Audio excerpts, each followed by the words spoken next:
फांसी दो, आरोपी को फांसी दो, फांसी दो, फांसी दो, आरोपी को फांसी दो, फांसी दो, फांसी दो, आरोपी को फांसी दो, फांसी दो, फांसी दो, आरोपी को फांसी दो, फांसी दो, फांसी दो, आरोपी को फांसी दो। फांसी दो, फांसी दो। મહારાષ્ટ્રના માલેગાંવના ડોંગરાલેમાં 4 વર્ષીય માસૂમ બાળા પર બળાત્કાર ગુજારી તેની કરાયેલી ઘાતકી હત્યાના વિરોધમાં સુરતમાં કલેક્ટર થકી વડાપ્રધાન અને રાષ્ટ્રપતિને આવેદનપત્ર આપી આરોપી સામે કડક સજાની માંગ કરાઈ હતી। મહારાષ્ટ્રના માલેગાંવ ડોંગરાલેમાં 4 વર્ષીય માસૂમ બાળા પર બળાત્કાર ગુજારી તેની ઘાતકી હત્યા કરી દેવાતા સમગ્ર દેશમાં વિરોધ થઈ રહ્યો છે। ત્યારે સુરતમાં પણ અખિલ ભારતીય સેના સુરત દ્વારા નરાધમ હત્યારાને ફાંસી આપવાની માંગ કરાઈ હતી।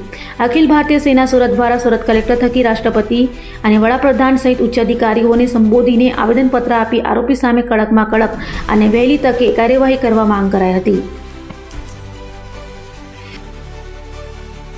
સોનવણે જિલ્લા અધ્યક્ષ અખિલ ભારતીય સેના। શું રજૂઆત લઈને આવ્યા છો આજે? રજૂઆત એવી છે કે જે મહારાષ્ટ્ર ખાતે હાલમાં જે ઘટના ઘટી છે, મહારાષ્ટ્રના માલેગાંવ તાલુકામાં ડોંગરાલ ગામમાં જે 4 વર્ષની જે દીકરી છે તેની સાથે રેપ કરવામાં આવ્યો છે અને એમને પથ્થર મારીને એમની હત્યા કરવામાં આવી છે। આ જે ઘટના છે પૂરા દેશ અને સભ્ય સમાજ માટે ખૂબ જ ગંભીર અને શરમજનક ઘટના છે। આ માનવતાની મૃત્યુ થઈ ગઈ છે। તો આજે અમે અખિલ ભારતીય સેનાના બેનર તલે માન્ય જિલ્લા કલેક્ટર શ્રીના માધ્યમથી મહામહિમ રાષ્ટ્રપતિ શ્રી, કેન્દ્રીય ગૃહમંત્રી અને પ્રધાનમંત્રી શ્રીને તથા ઉચ્ચ અધિકારીઓને આવેદનપત્ર આપવા માટે આવેલા છે। અમારી માંગ છે કે આરોપીને તત્કાલ ફાંસી આપવામાં આવે।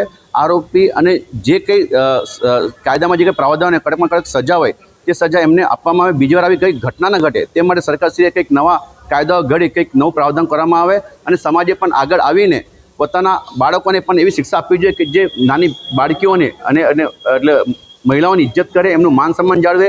કારણ કે જે દીકરીઓ જે છે તે મા શક્તિનું સ્વરૂપ છે, દેવીનું સ્વરૂપ છે, તે એમને ભાન થવું જોઈએ। સ્કૂલ કોલેજોમાં બાળકોના પ્રમાણે સંસ્કાર આપવામાં આવે કે બીજો વખત આવી ઘટના ન બને। એટલું સરકારને પ્રાર્થના કરી કે તત્કાલ આ આરોપીની ધરપકડ કરી અને ફાંસી આપવામાં આવે। જય હિન્દ, જય ભારત, જય સ્વામિનારાયણ, જય સંવિધાન।